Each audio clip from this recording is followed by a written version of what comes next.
नमस्कार, तपाईहरुलाई स्वागत छ नेपाल अनलाइन स्कुलको युट्युब च्यानलमा।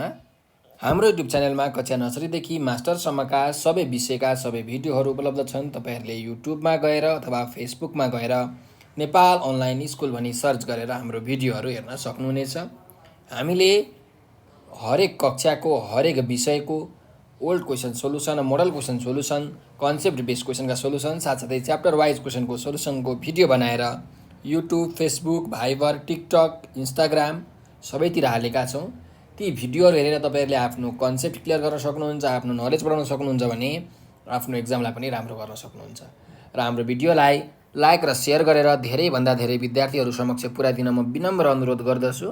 साथसाथै यस्तै अरू नयाँ नयाँ भिडियोहरू, नयाँ नयाँ कन्टेन्ट हेर्नको लागि हाम्रो युट्युब च्यानल नेपाल अनलाइन स्कुललाई सब्सक्राइब गर्न आग्रह गर्दै म कृष्णदास आजको कक्षा सञ्चालन गर्न गइरहेको छु।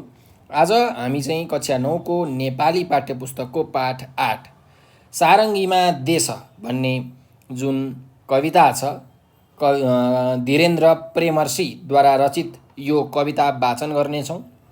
यति गति र लय मिलाएर त्यसपछि यस कविताको शब्द अर्थ हेर्नेछौँ र यस कवितामा भएका शब्द भण्डारका अभ्यासहरू, बोध र अभिव्यक्तिको अभ्यास पनि हेर्नेछौँ।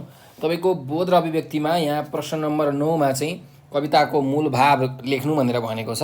त्यति बेला चाहिँ हामी कविताको मूल भाव पनि चर्चा गर्नेछौँ। ल त्यसो भए सुरु गरौँ हाम्रो यो कविता सारङ्गीमा देश। गाउँदै आयो यो नेपाली सारङ्गीमा देश, मेची काली हिमाल पहाड तराई मधेस। जीवनको कथा व्यथा सङ्घर्षमा बाँच्छ, हाम्रै आँसु हाँसोसँग सधैँ रुन्छ हाँस्छ। सिर्जनामा रम्दै अनि साधनामा जम्दै, पौरखीका पसिनाको सुबासमा नाच्छ।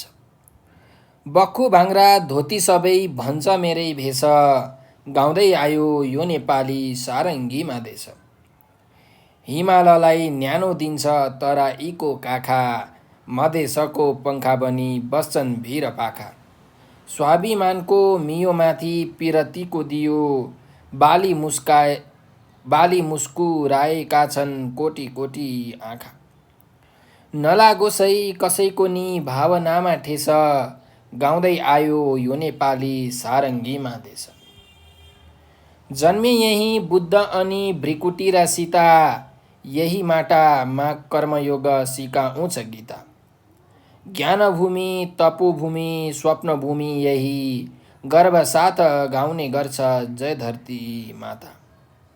जता हेऱ्यो त्यतै देख्छ विशेषै विशेष, गाउँदै आयो यो नेपाली सारङ्गीमा देश। प्रकृतिले सम्झाउँछ अमर गौरव गाथा, संसारकै शिरपोष हाम्रो सगरमाथा। समृद्धिको शिखर चुम्दै जान माथि माथि, रेटिँदैछ मानो रोपी फलाउन पाथी।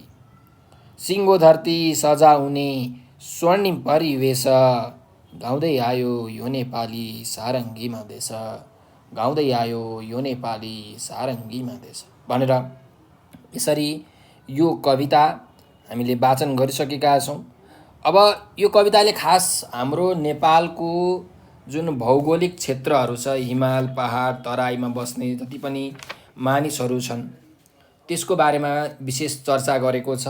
अनेकतामा एकता छ, धेरै जात जातिहरू, धेरै भाषा बोल्ने चाहिँ मानिसहरू हाम्रो देश नेपालमा बस्छन्। उनीहरूले लाउने वेशभूषा पनि बेग्ला बेग्लै छ हैन। त्यो भनेकै हाम्रो नेपालको संस्कृति हो, सम्पदा हो। त्यस्तै नेपालीहरू पौरखी छन्, मेहनती छन्, परिश्रमी छन्, आफ्नो रगत पसिना बगाएर यो देश बनाएका छन्। त्यस्तै आफ्नो जीविकोपार्जन गर्नको लागि, जीवन उपार्जन गर्नको लागि चाहिँ विभिन्न प्रकारका कार्यहरू उनीहरू गर्दछन्। त्यस्तै हाम्रो देश सगरमाथाको देश भनेर पनि चिनिन्छ। विश्वकै सबैभन्दा अग्लो शिखर सगरमाथा माउन्ट एभरेस्ट हाम्रै देशमा छ। त्यस्तै नेपालमा भृकुटी र सीता जस्ता महान महिलाहरूको जन्म भएको थियो, अथवा नेपालकी छोरी भनेर भृकुटीलाई र सीतालाई हामीले चिन्न सक्छौँ, जसले नेपाललाई चाहिँ विश्व सामु चिनाउनु भएको छ। त्यस्तै हाम्रो गीताको जुन ज्ञान छ, श्रीमद् भगवत गीता, श्री भगवान कृष्णले चाहिँ महाभारतको युद्धमा अर्जुनलाई दिनुभएको जुन गीताको उपदेश छ, त्यो गीताको उपदेश अहिले विश्वका कति क्याम्ब्रिज युनिभर्सिटी जस्ता ठुल्ठुला युनिभर्सिटीमा पढाइ हुन थालेको छ र त्यसको ज्ञानले गर्दाखेरि मान्छेले आफ्नो जीवन कसरी बाँच्नुपर्छ हैन, कर्मशील भएर कर्तव्यनिष्ठ भएर त्यस्तो कुराहरू चाहिँ यो गीताको ज्ञानमा हामीले पाउन सक्छौँ। ज्ञान योग, कर्मयोग, यी सबै प्रकारका योगहरूको बारेमा हामीले गीताबाट ज्ञान पाउँछौँ।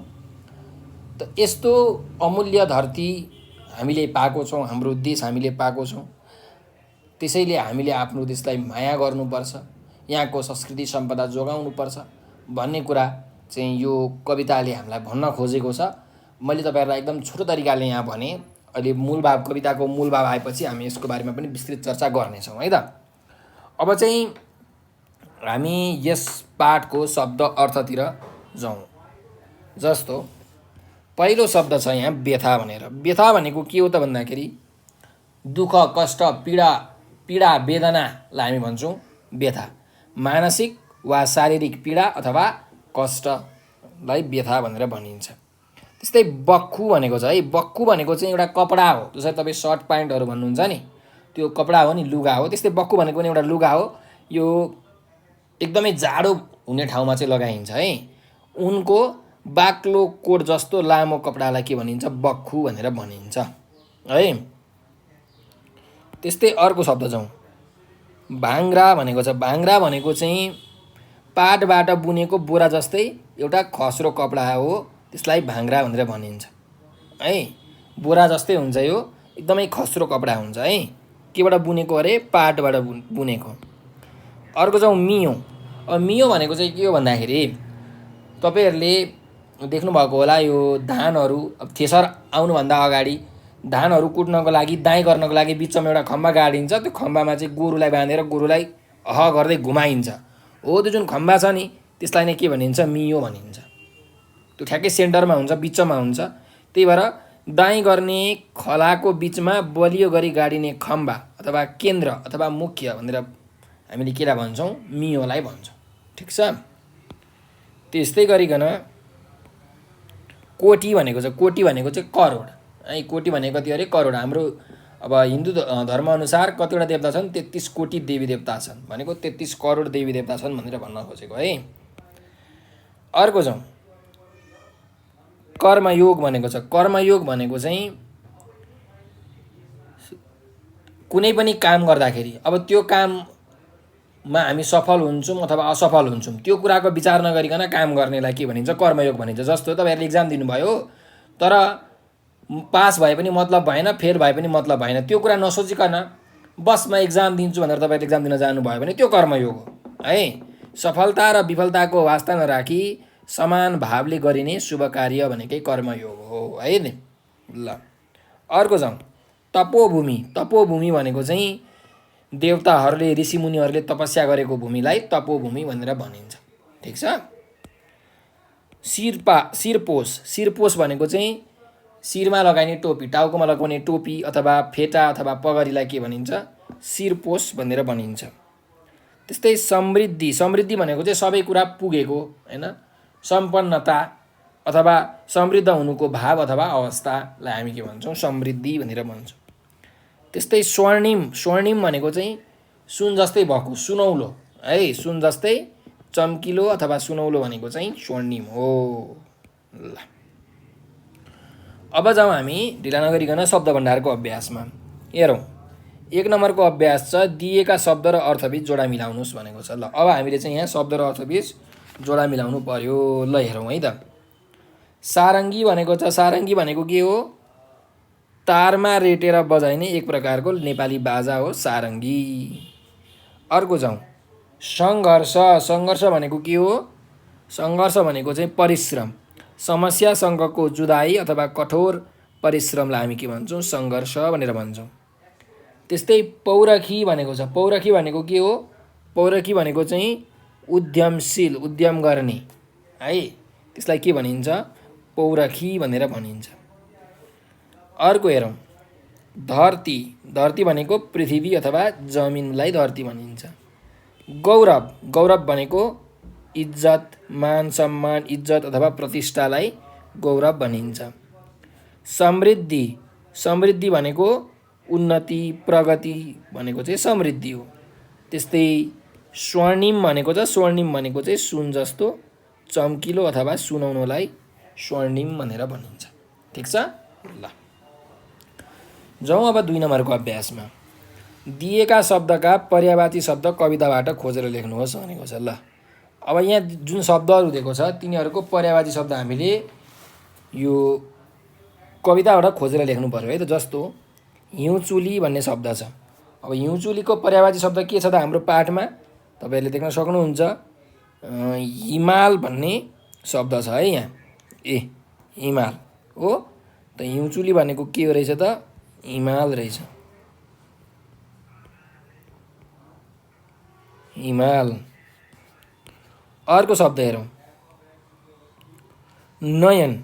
नयन भनेको नेत्र आँखा चक्षु है। अब यहाँ के छ त हाम्रो पाठमा भन्दाखेरि तपाईँले देख्न सक्नुहुन्छ आँखा भन्ने शब्द छ हो त नयन भनेको आँखा। ल अर्को जाउँ बास्ना भनेर भनेको छ। बास्ना भनेको के हो मिठो सुगन्ध है अथवा त्यसलाई के पनि भनिन्छ सुवास पनि भनिन्छ। अब यो शब्दको पर्यायवाची अर्थ चाहिँ कहाँ छ त हेरौँ है त। पर्यायवाची शब्द हामीले हेरौँ कहीँ भेटिन्छ कि। ल यहाँ छ हेर्नुहोस् है त। यी सुवास भन्ने शब्द छ नि हो त्यही हो है त। बास्ना भनेको सुवास राम्रो बास्ना। अर्को शब्द हेरौँ सृष्टि। अब सृष्टि भनेको चाहिँ बनाउने काम होइन रचना अथवा सिर्जना भनेर भनिन्छ। अब हेरौँ कहाँ छ हाम्रो यो शब्द सृष्टिको उस्तै अर्थ दिने शब्द सिर्जना यहाँ छ है। तपाईँले देख्न सक्नुहुन्छ सिर्जना भनेपछि सृष्टिको सिर्जना तपाईँले लेख्न सक्नुहुन्छ। ल अर्को शब्दमा जाउँ तातो। अब तातो भन्ने शब्दको पर्यायवाची शब्द के होला त भन्दा न्यानो होइन यहाँ छ न्यानो। ल तपाईँले देख्न सक्नुहुन्छ न्यानो। त्यस्तै गरिकन अन्तिम शब्द छ टाकुरो। टाकुरा भनेको चाहिँ अग्लो चुच्चो होइन अथवा शिखर भनेर भनिन्छ। यहाँ चाहिँ शिखर है। ल त टाकुराको शिखर। यसरी तपाईँहरूले पाठबाट शब्दहरूको अर्थहरू खोज्न सक्नुहुन्छ है त। अर्को जाउँ 3 नम्बरको अभ्यास। दिएका शब्दलाई अर्थ खुल्ने गरी वाक्यमा प्रयोग गर्नुहोस् भनेर भनेको छ। ल यहाँ भएको शब्दहरूलाई हामीले अर्थ खुल्ने गरी वाक्यमा प्रयोग गर्नु पर्यो। जस्तो पहिलो शब्द छ स्वाभिमान है। यसको के वाक्य बनाउन सकिन्छ भन्दा नेपाली वीर गोर्खालीहरूले होइन नेपालका वीर गोर्खालीहरूले आफ्नो स्वाभिमान कहिल्यै झुक्न दिएनन्। यसरी हामीले वाक्य बनाउन सक्छौँ। ठिक छ। ल अर्कोमा जाउँ भावना। हामीले अरूको भावनासँग कहिल्यै खेलबाड गर्नु हुँदैन। यसरी वाक्य बनाउन सक्छौँ होइन। ल अर्को जाउँ ज्ञानभूमि। हाम्रो देश नेपाललाई ज्ञानभूमि भनेर पनि चिनिन्छ। यसरी तपाईँहरूले वाक्य बनाउन सक्नुहुन्छ है त। अर्को जाउँ गाथा। वीर नेपाली अथवा वीर गोर्खालीहरूको गौरव गाथा अहिले विश्वभर गाइन्छ। यसरी तपाईँले लेख्न सक्नुहुन्छ। अनि परिवेश भनेको चाहिँ त्यहाँको अब ठाउँ अवस्था स्थिति भनेर भन्न खोजेको है त। अब यसको के वाक्य बनाउन सकिन्छ भन्दाखेरि नेपालको सामाजिक परिवेशमा हेर्ने हो भने धेरै जात जातिका मानिसहरू यहाँ बसोबास गर्छन् होइन। यसरी तपाईँले लेख्न सक्नुहुन्छ। ल यो त हामीले वाक्य बनाउको अभ्यासमा एक एकवटा वाक्यहरू बनायौँ है। अब यस्तै तपाईँहरूले आफैले मौलिक तरिकाले चाहिँ यो वाक्यहरू बनाउन सक्नुहुन्छ। आफ्नो शिक्षकहरूलाई सोधेर आफ्नो आमा बुवालाई सोधेर पनि वाक्यहरू बनाउन सकिन्छ है त। अब जाउँ बोध र अभिव्यक्तिको अभ्यासमा। हेरौँ एकमा छ दिएका शब्दको शुद्ध उच्चारण गर्नुहोस् भनेको छ। ल शुद्धसँग उच्चारण गरौँ है त। स्वप्नभूमि भाङ्रा बुद्ध ज्ञान प्रकृति स्वर्णिम। ल यसरी तपाईँहरूले उच्चारण गर्नुहोला। अर्को शब्दमा जाउँ सारङ्गीमा देश कविता गति यति लय मिलाई वाचन गर्नुहोस् भनेको छ। अब यो तपाईँहरूले वाचन गर्न सकिहाल्नुहुन्छ, यो मैले के गरिनँ। 3 नम्बरमा जाउँ। दिएका प्रश्नको उत्तर भन्नुहोस् भनेको छ। ल अब यहाँ प्रश्नहरू छन्, यी प्रश्नहरूको हामीले उत्तर चाहिँ लेख्नु पर्यो। ल हेरौँ है त। सारङ्गीमा देश कविता जम्मा कति पङ्क्तिमा रचना भएको छ भनेको छ। अब कतिवटा पङ्क्ति छन् यहाँ गन्नु पर्यो है। हेर्नुहोस्, एउटा लाइनलाई हामी एउटा पङ्क्ति भन्छौँ, यो एउटा पङ्क्ति हो, ठिक छ। अब यस्ता कति पङ्क्तिहरू छन् त हेरौँ है त। 1 2 3 4 5 6 7 8 9 10 11 12 13 14 15 16 17 18 19 20 21 22 23 24 25 26 भनेपछि जम्मा 26 पङ्क्ति रहेछन् है। तपाईँले लेख्न सक्नुहुन्छ। सारङ्गीमा देश कविता जम्मा 26 पङ्क्तिमा रचना भएको छ। ल अब जाउँ अर्को प्रश्नमा। कविताको जन्मे यही बुद्ध अनि भृकुटी र सीता पङ्क्तिमा कति अक्षर छन् भनेको छ। ल हेरौँ, जन्मे यही बुद्ध अनि भृकुटी सीता भन्ने जुन पङ्क्ति छ कतिवटा अक्षर छ यसमा गनौँ है त। आदि अक्षरलाई गनिँदैन है। यहाँ कतिवटा अक्षर, 2टा अक्षर, यहाँ 2टा, यहाँ 2टा, यहाँ 2टा, यहाँ 3टा, यहाँ एउटा, यहाँ 2टा भनेपछि कतिवटा भयो। 2 4 6 8 9 10 11 12 13 14 अक्षर है। कतिवटा अक्षर रहेछ जम्मा 14वटा अक्षर रहेछ भनेपछि तपाईँले यहाँ लेख्न सक्नुहुन्छ। कविताको जन्मे यही बुद्ध अनि भृकुटी र सीता भन्ने पङ्क्तिमा 14 अक्षर छन् है त। ल अर्को जाउँ। कवितामा बख्खु भाङ्राको प्रसङ्ग कतिऔँ श्लोकमा आएको छ भनेको छ। अब कतिऔँ श्लोकमा आएको छ पहिला बुझ्नु पर्यो श्लोक भनेको के हो हैन। यहाँ हेर्नुहोस्, एउटा ग्रुपलाई एउटा श्लोक भनिन्छ। जस्तो यो एउटा श्लोक, यो अर्को श्लोक, यो अर्को श्लोक, 3टा श्लोक, चौथो श्लोक, 5औँ श्लोक, 6औँ श्लोक, 7औँ श्लोक, 8औँ श्लोक, 9औँ श्लोक है। 9वटा श्लोक रहेछ भनेपछि बख्खु र भाङ्राको कुरा कतिऔँ श्लोकमा आएको छ त। यो श्लोकमा आएको छ। यो कतिऔँ श्लोक हो, पहिलो दोस्रो तेस्रो श्लोक हो है। भनेपछि तपाईँले लेख्न सक्नुहुन्छ। यहाँ कवितामा बख्खु भाङ्राको प्रसङ्ग तेस्रो श्लोकमा आएको छ। तेस्रो श्लोकमा आएको छ। ल अर्को हेरौँ। कवितामा गाउँदै आयो यो नेपाली सारङ्गीमा देश भन्ने पङ्क्ति कति पटक आएको छ। गाउँदै आयो यो नेपाली सारङ्गीमा देश हो, यो जुन पङ्क्ति छ यो पङ्क्ति कतिचोटि दोहोरिएको छ हामीले अब गर्नु पर्यो है त। कतिचोटि यो पङ्क्ति चाहिँ हाम्रो कवितामा आएको छ हेरौँ। ल जस्तो सुरुमै छ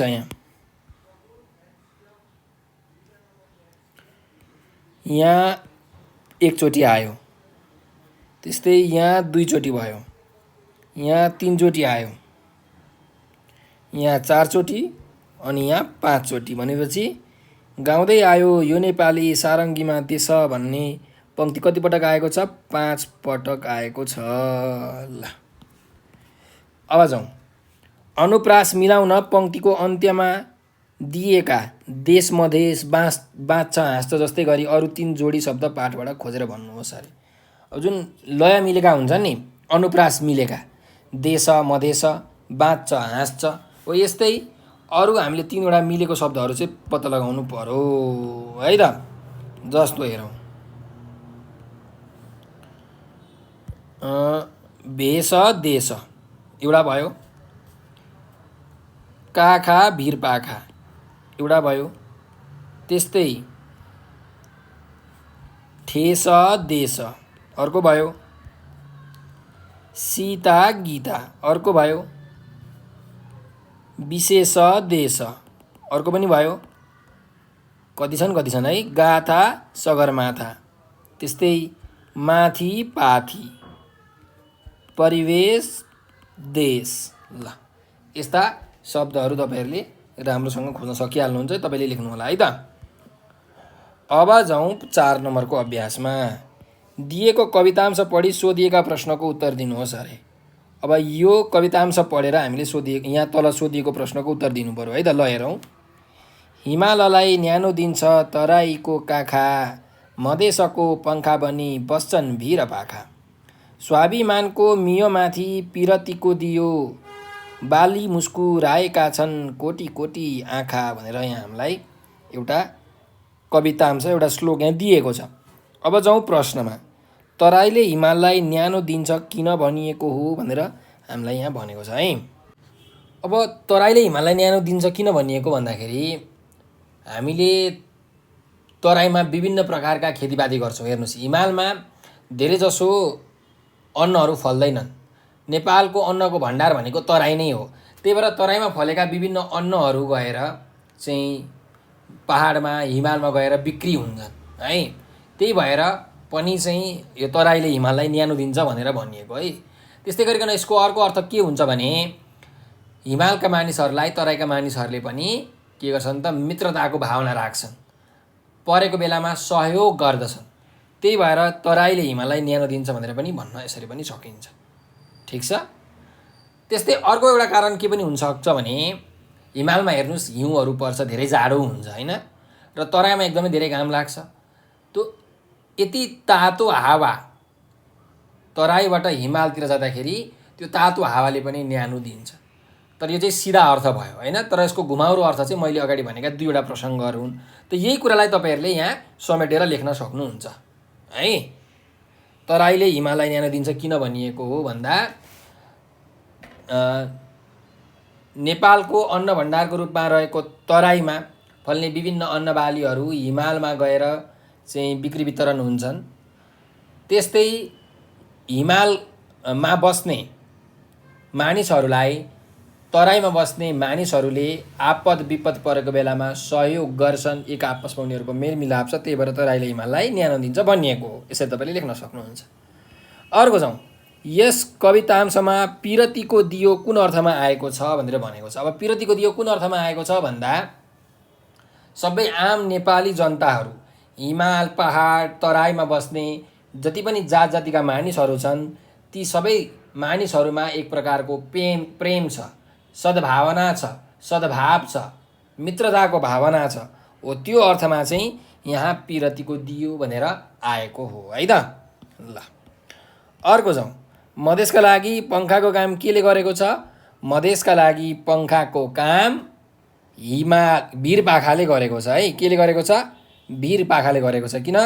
किनकि भिरपाखाबाट आएका चिसा चिसा स्वच्छ हावाहरूले तराईको अथवा भनौँ मधेसको गर्मीयाममा मानिसहरूलाई के गर्छ त सुख दिन्छ होइन। त्यही भएर चाहिँ मधेसको लागि पङ्खाको काम भिरपाखाले गरेको छ भनेर तपाईँहरूले लेख्न सक्नुहुन्छ। ठिक छ।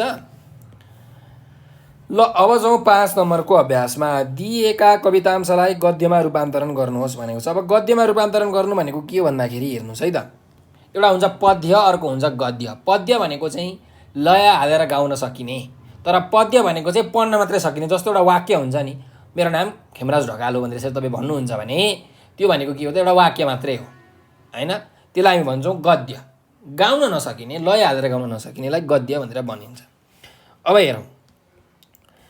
नलागोस् है कसैको नि भावनामा ठेस भनेर भनेको छ। अब यसलाई हामीले गद्यमा परिवर्तन गर्नु पर्यो भनेपछि कसैको नि भावनामा ठेस नलागोस् है भनेर हामीले लेख्न सक्छौँ। के अरे? कसैको नि भावनामा ठेस नलागोस् है भनेर यसरी तपाईँले लेख्न सक्नुहुन्छ। ठिक छ। अर्को जाउँ। गाउँदै आयो यो नेपाली सारङ्गीमा देश।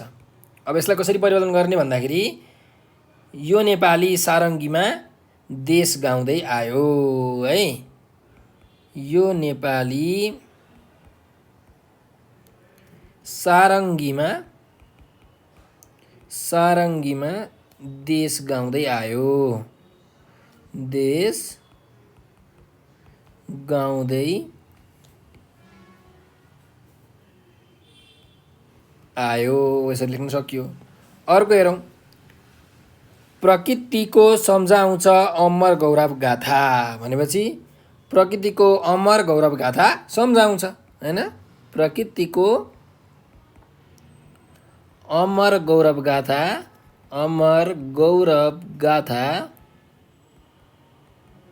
सम्झाउँछ। यसरी तपाईँले परिवर्तन गर्न सक्नुहुन्छ। र अन्तिम छ हेर्नुहोस्, एउटा संसारकै शिर पोष हाम्रो सगरमाथा भनेपछि हामीले के लेख्न सक्छौँ? हाम्रो सगरमाथा संसारकै शिर पोष हो भनेर तपाईँले एउटा हो थप्न सक्नुहुन्छ है। त्यही भएर लेख्न सक्नुहुन्छ हाम्रो सगरमाथा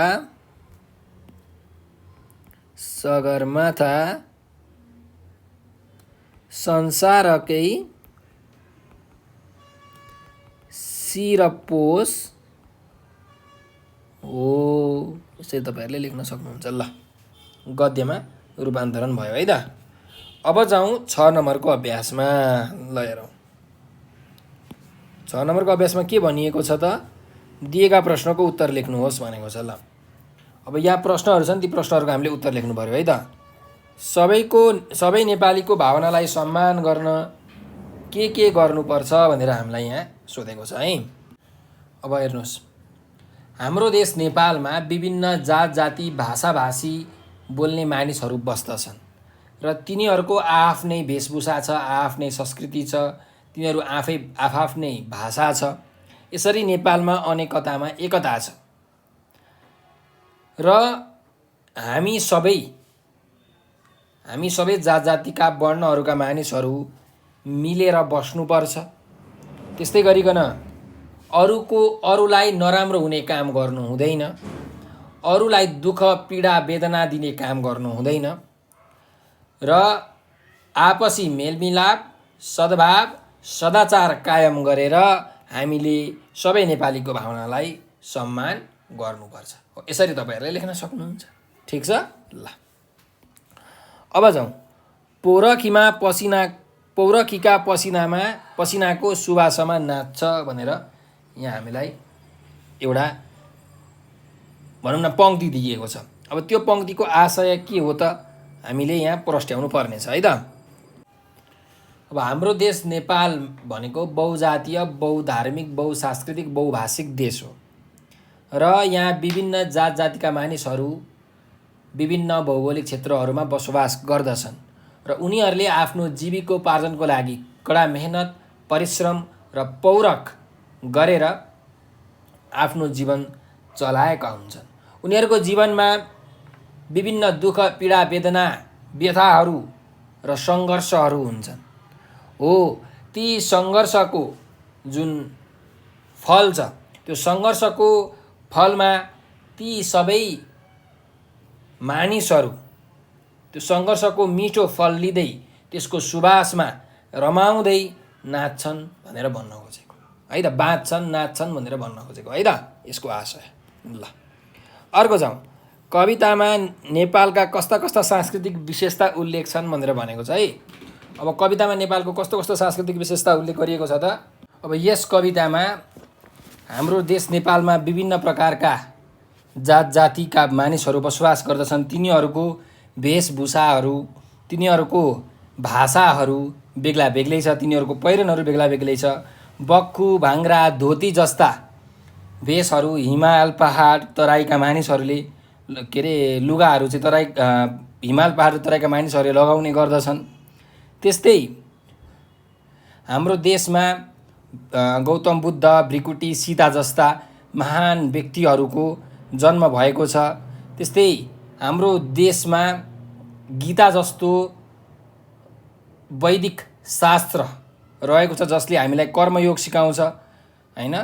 त्यस्तै गरिकन हाम्रो देशमा चाहिँ विश्वको सबैभन्दा अग्लो शिखर सगरमाथा रहेको छ र यो संसारकै सबैभन्दा अग्लो चुचुरो जसको उचाइ 8848 मिटर अग्लो छ हैन। त यस्ता सांस्कृतिक विशेषता चाहिँ यस कवितामा उल्लेख गरिएको छ भनेर तपाईँहरूले लेख्न सक्नुहुन्छ। ठिक छ। ल अब जाउँ 7 नम्बरको अभ्यासमा। दिएको अनुच्छेद पढी सोधिएका प्रश्नको उत्तर दिनुहोस् भनेको छ। ल अब यो अनुच्छेद पढौँ है त। नेपाललाई सगरमाथाको देश र नेपालीलाई सगरमाथाको देशका नागरिक भनेर संसारभर चिनाउने विश्वको सर्वोच्च शिखर सगरमाथा हाम्रो गौरव हो। विश्वको ध्यान आकृष्ट गर्ने यस सगरमाथाको प्राकृतिक मनोरम छटाले मोहित नहुने को पो होलान् र।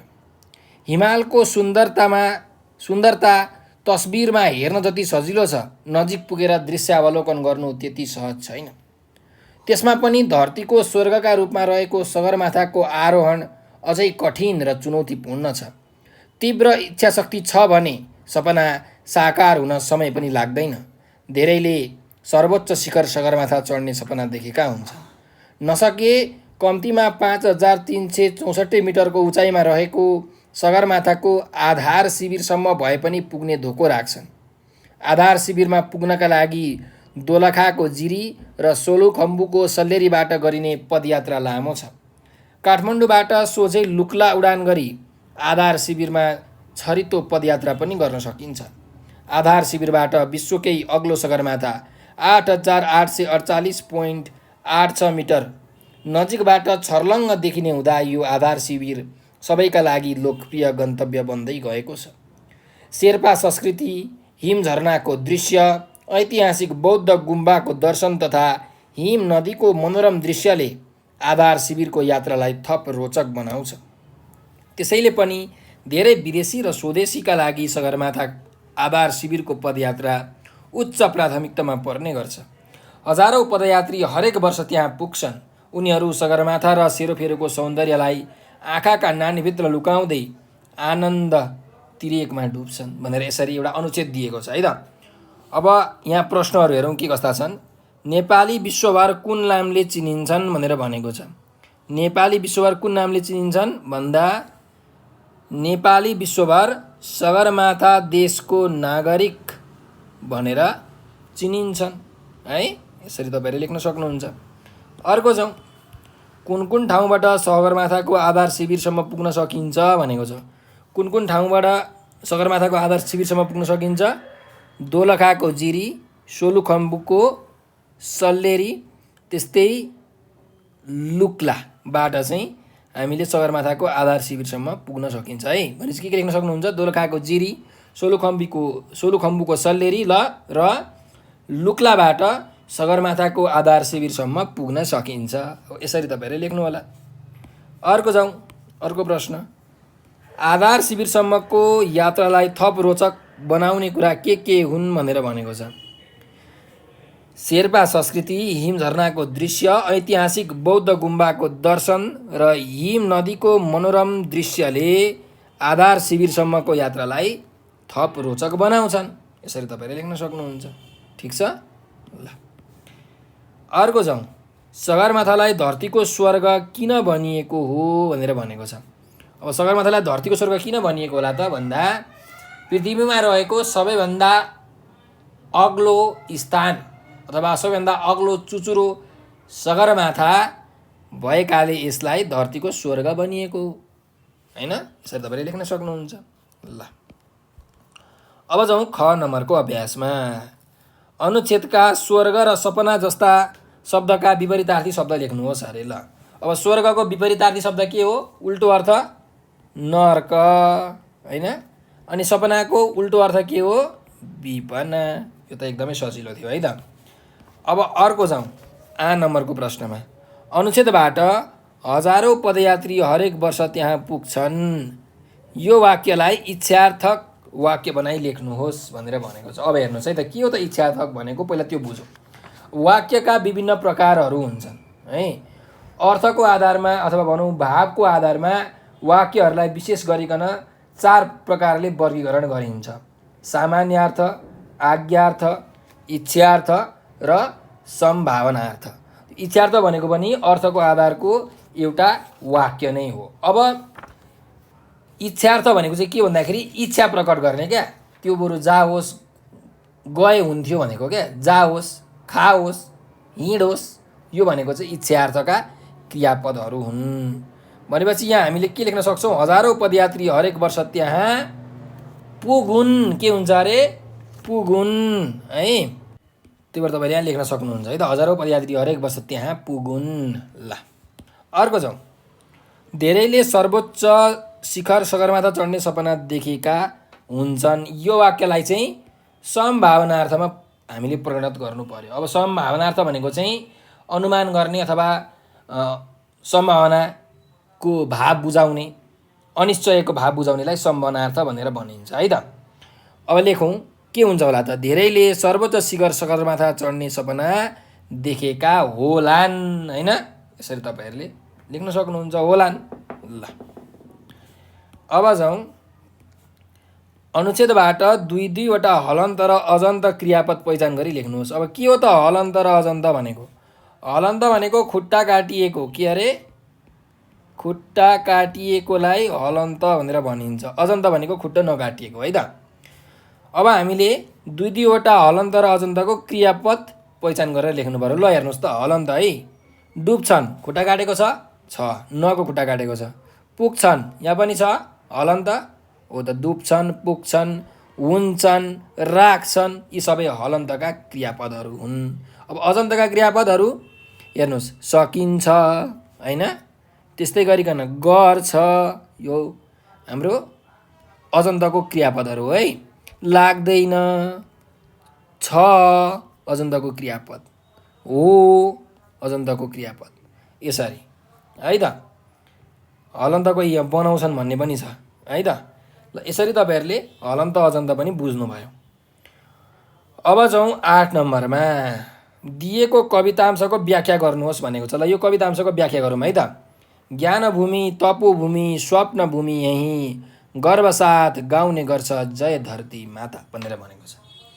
अब प्रस्तुत कवितांश कक्षा 9 को नेपाली पाठ्य पुस्तकको सारङ्गीमा देश भन्ने पाठबाट साभार गरिएको हो।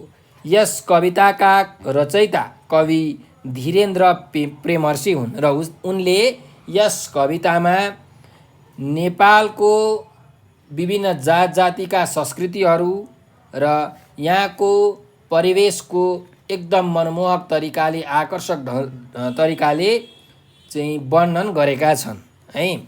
हाम्रो देश नेपालमा चाहिँ विभिन्न जात जातिका मानिसहरू बसोबास गर्दछन्। हिमाल, पहाड, तराई गरेर हाम्रो देशलाई 3वटा भूभागमा बाँडिएको छ र त्यहाँ बस्ने मानिसहरूको लाउने पहिरन लुगाहरू पनि बेग्ला बेग्लै छ। उनीहरूले खाने खानेकुराका परिकारहरू पनि बेग्ला बेग्लै छन्। उनीहरूले बोल्ने भाषा पनि बेग्ला बेग्लै छन्। उनीहरूको संस्कृति पनि बेग्ला बेग्लै छ। र यही देशमा गीता जस्तो वैदिक पुरातन शास्त्र पनि पाइन्छ, जहाँ ज्ञान योग, कर्मयोग जस्ता विभिन्न ज्ञानका अमृतहरू चाहिँ सर्वसाधारणले अथवा कर्मयोगीहरूले पाएका छन्। त्यस्तै हाम्रो देशमा सिद्धार्थ गौतम बुद्ध जन्मिए, भृकुटी र सीताले पनि यही हाम्रो देशमा जन्म लिनुभयो। उहाँहरूले यो देशको नाम संसारभरि चिनाउनु भएको छ।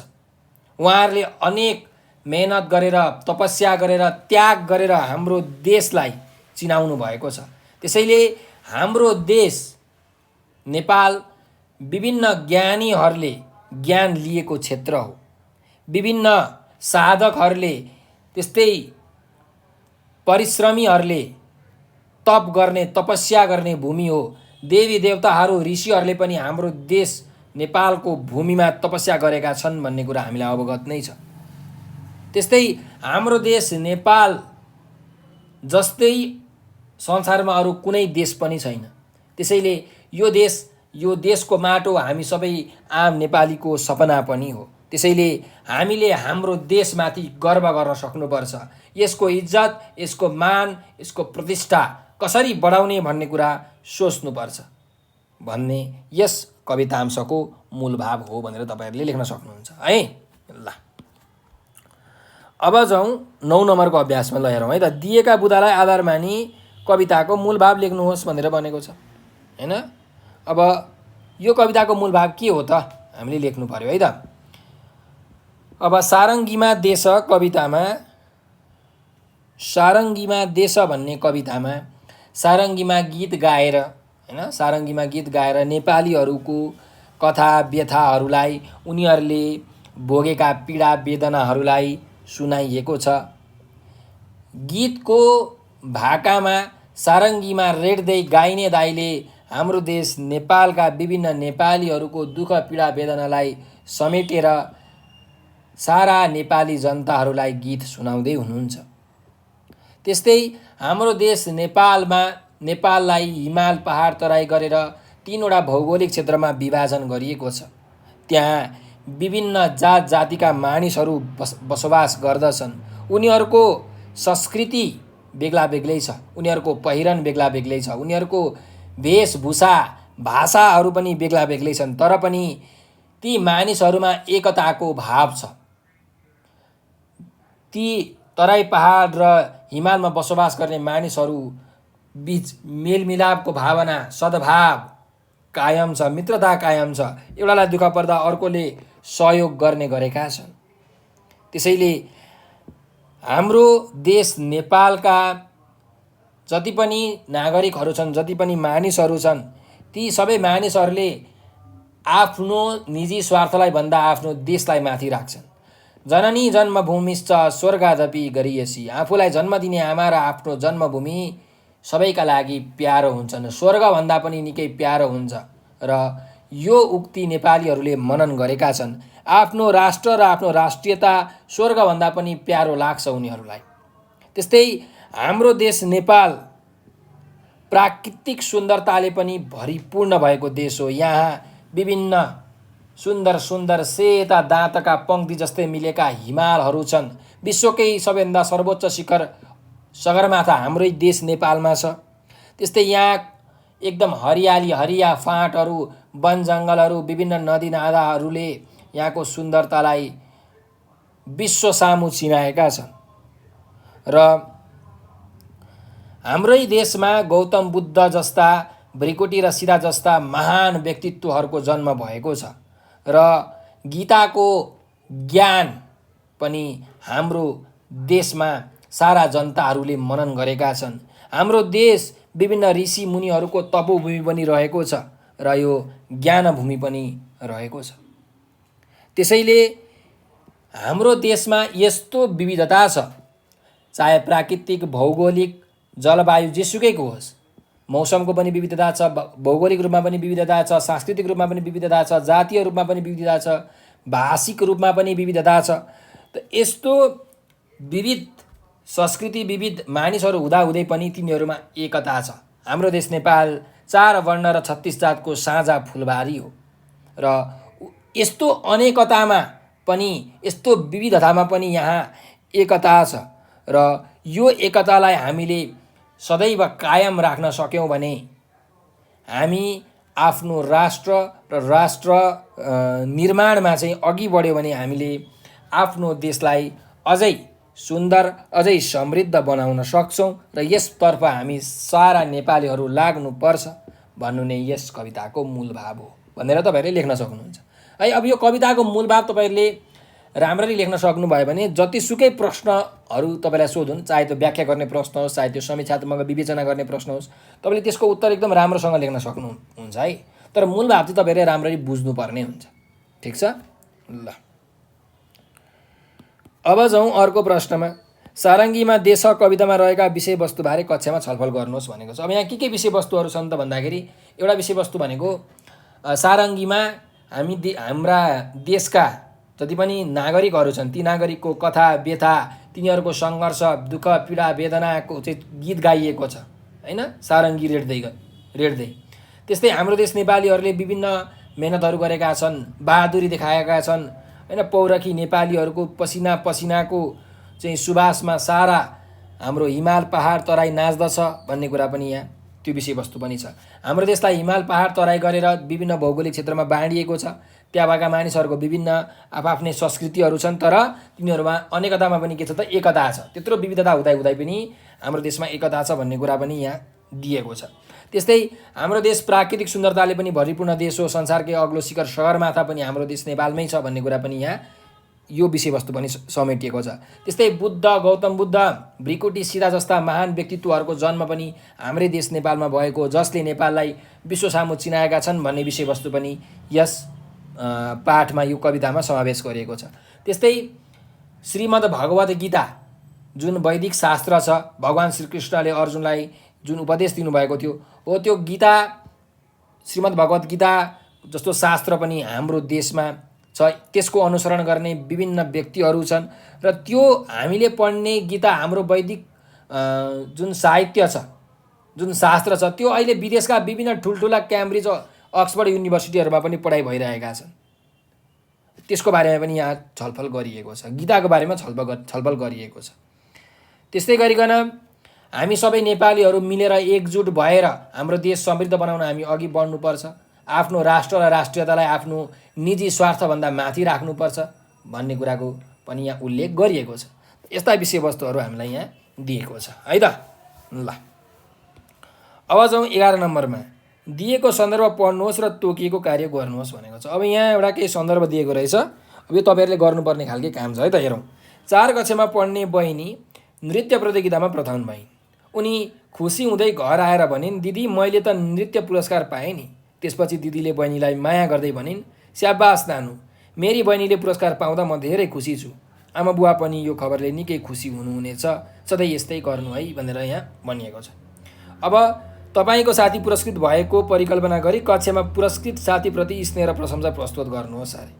अब तपाईँको एउटा कोही साथी थियो अरे, त्यो साथी चाहिँ अब केहीमा जितेर पदक पाएर पुरस्कार पाउनु भएको रहेछ अरे, पुरस्कृत हुनुभएको छ भने अब तपाईँहरूले कसरी माया देखाउनुहुन्छ, कसरी प्रशंसा गर्नुहुन्छ, त्यो तपाईँले आफ्नो कक्षामा साथीलाई देखाउनुहोस् भनेर भनेको छ है त। यो तपाईँहरूले गर्नु होला है।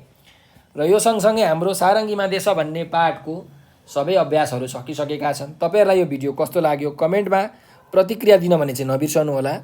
र तपाईँहरूलाई यदि केही समस्या परेको छ, केही कुरा सोध्न मन लागेको छ, जानकारी चाहिएको छ भने हाम्रो यो नम्बर 9849595895 9845955895 हो। यो नम्बरको भाइबर, टेलिग्राम र व्हाट्सएपमा तपाईँहरूले मेसेज पठाउन सक्नुहुन्छ है, अनि आफ्नो समस्या हामीलाई भन्न सक्नुहुन्छ। त्यस्तै तपाईँहरूलाई कुनै पनि क्लासको कुनै पनि सब्जेक्टको भिडियो चाहिएको छ भने यही नम्बरमा मेसेज गर्नु होला है। जस्तो तपाईँहरूलाई लेख्न सक्नुहुन्छ, सर मलाई क्लास 9 को नेपालीको सबै भिडियो पठाइदिनुहोस्, सर मलाई क्लास 9 को म्याथमेटिक्सको सबै भिडियो पठाइदिनुहोस् भनेर यसरी तपाईँहरूले मेसेज लेख्नुहोस् यो नम्बरको भाइबर, व्हाट्सएप र टेलिग्राममा। हामीसँग जे जति भिडियोहरू छन् त्यो सबै भिडियोहरू हामी तपाईँहरूलाई पठाइदिन्छौँ। त्यसबाट तपाईँले राम्रोसँग अध्ययन गर्न सक्नुहुन्छ। र हाम्रो युट्युब च्यानल नेपाल अनलाइन स्कुलमा हामीले 30,000 भन्दा पनि धेरै भिडियोहरू बनाएर हालेका छौँ, जसमा हरेक विषयको, हरेक क्लासको, हरेक सब्जेक्टको old question, model question, concept based question, साथसाथै च्याप्टर वाइज क्वेसनका सोलुसन्सहरूको भिडियो छ। ती भिडियोहरू हेरेर तपाईँले आफ्नो कन्सेप्ट क्लियर गर्न सक्नुहुन्छ, आफ्नो नलेजलाई तिखार्न सक्नुहुन्छ, आफ्नो एक्जामलाई पनि राम्रो गर्न सक्नुहुन्छ। त्यस्तै फेसबुकमा, टिकटकमा, भाइबरमा पनि हाम्रो नेपाल अनलाइन स्कुल भन्ने विभिन्न क्लासहरूको ग्रुप छ हो। त्यो ग्रुपहरूमा जोइन हुनुहोस् र त्यहाँ भएका रोमाञ्चक रमाइला भिडियोहरू, त्यस्तै पाठका भिडियोहरू, क्वेसन एन्सरका भिडियोहरू सबै तपाईँहरूले हेर्न सक्नुहुन्छ, आफ्नो ज्ञानलाई बढाउन सक्नुहुन्छ। र हाम्रो भिडियोहरूलाई चाहिँ लाइक र सेयर गरेर धेरैभन्दा धेरै विद्यार्थीहरूमाझ पुर्याइदिनु होला, किनकि हाम्रो देश नेपालमा गरिबीको कारणले गर्दाखेरि, आर्थिक अवस्था कमजोर भएका कारणले गर्दाखेरि विभिन्न विद्यार्थीहरू पढ्ने चाहना हुने विद्यार्थीहरूले पनि पढ्न पाएका छैनन् है। त्यसैले तपाईँहरूले यदि भिडियो सेयर गरिदिनु भयो भने तपाईँको एक सेयरले के थाहा त्यस्ता विद्यार्थीहरूले त्यो भिडियो पाइ पो हाल्छन् कि। त्यसैले कृपया भिडियोलाई सेयर गर्न म विनम्र अनुरोध गर्दछु। र तपाईँहरूलाई यस्तै नयाँ कन्टेन्टहरू, नयाँ भिडियोहरू हेर्न मन छ भने हाम्रो युट्युब च्यानल नेपाल अनलाइन स्कुललाई सब्सक्राइब पनि गर्नुहोला। हजुरहरूको साथ र सहयोगकै कारणले गर्दाखेरि अहिले हामी यो अवस्थामा आइसकेका छौँ र हजुरहरूको माया सदैव यसरी नै पाइराखौँ। हामी यस्तै नयाँ कन्टेन्ट, नयाँ भिडियोहरू लिएर आउनेछौँ जुन तपाईँहरूको लागि आवश्यक पर्नेछ, जुन तपाईँहरूको लागि फलदायी साबित हुनेछ। र हजुरहरूले आफ्नो अमूल्य समय दिएर यो भिडियो अन्तिम समय हेरिदिनु भयो, त्यसको लागि तपाईँहरूलाई हृदयबाट धेरै धेरै धन्यवाद छ। हस्त, नमस्कार।